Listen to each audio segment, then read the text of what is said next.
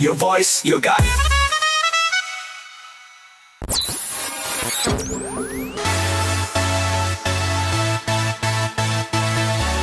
You are listening to Radio Manu 90.0 FM.